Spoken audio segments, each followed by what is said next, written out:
Hi,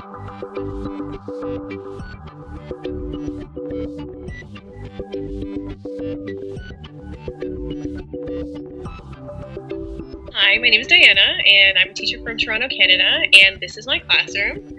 I didn't go away for university, I stayed local, so I knew once I started working, I wanted an adventure, and so I figured I would start my teaching adventure by going abroad. I decided with England because I spoke the language, and it was a pretty easy process to start work, and it wasn't too far away.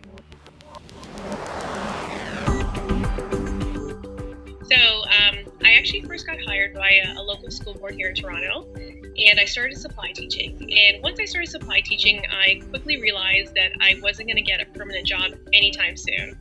So that's when I confirmed that I was going to go away, and so I decided on England. And I had a friend from Teachers College who was actually already there. And she was telling me amazing things of how there was a teacher shortage in the UK, they loved Canadian teachers, and that I could get a job the next day.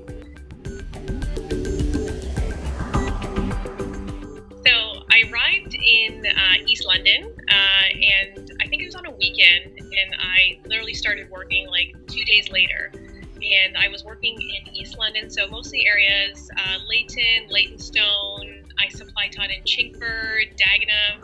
And it was an exciting opportunity because I got to see a lot of East London, and I got to see and get a feel of like different schools and if I would consider maybe getting a long-term there or not.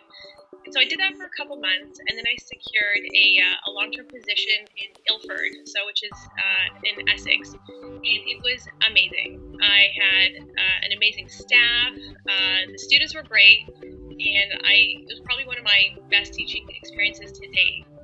It was a little different than the school operated a little different than they do here in Canada, and I love the model.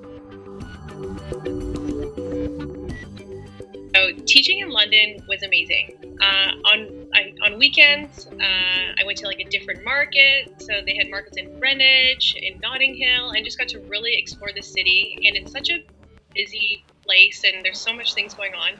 I also love the historical aspect of it. So I'm a history teacher, and I loved actually going to these sites and like firsthand instead of just reading about them in books. So on my time off, I got to see Stonehenge, I went to Bath, I took the train up to Manchester.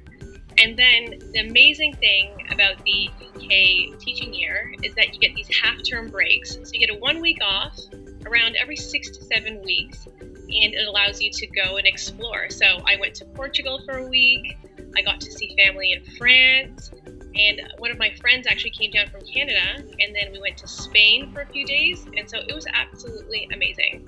So from London to all these spots in Europe, it's only about 2.5 hours, and it cost peanuts. So that aspect of teaching somewhere else, having a great job, but also being able to explore while you're here was probably one of the most amazing experiences of my life.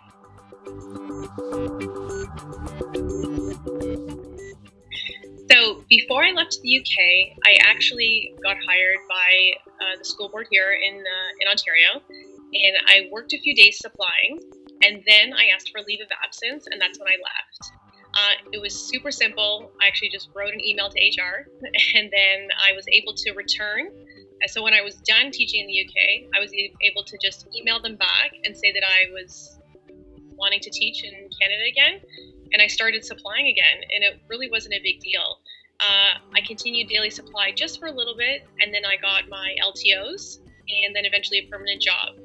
I figured I would go abroad because teachers were doing the same thing here. They were supplying, and it didn't really hinder me in any way. I didn't get a permanent job any sooner or any later than anyone else in my graduating year. My advice to anyone thinking about going abroad is to just go. It was amazing.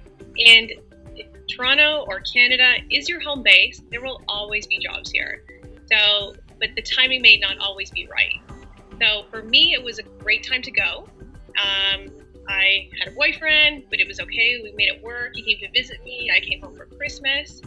And when I came back, I still continued on with my career. If you wait kind of a few years, it may not be the good time. It may not be a good time for you. So when I came came back, there was jobs. There will always be jobs back home. So I say, if it's the right time for you, just book your adventure and go, and believe me, you will not regret it.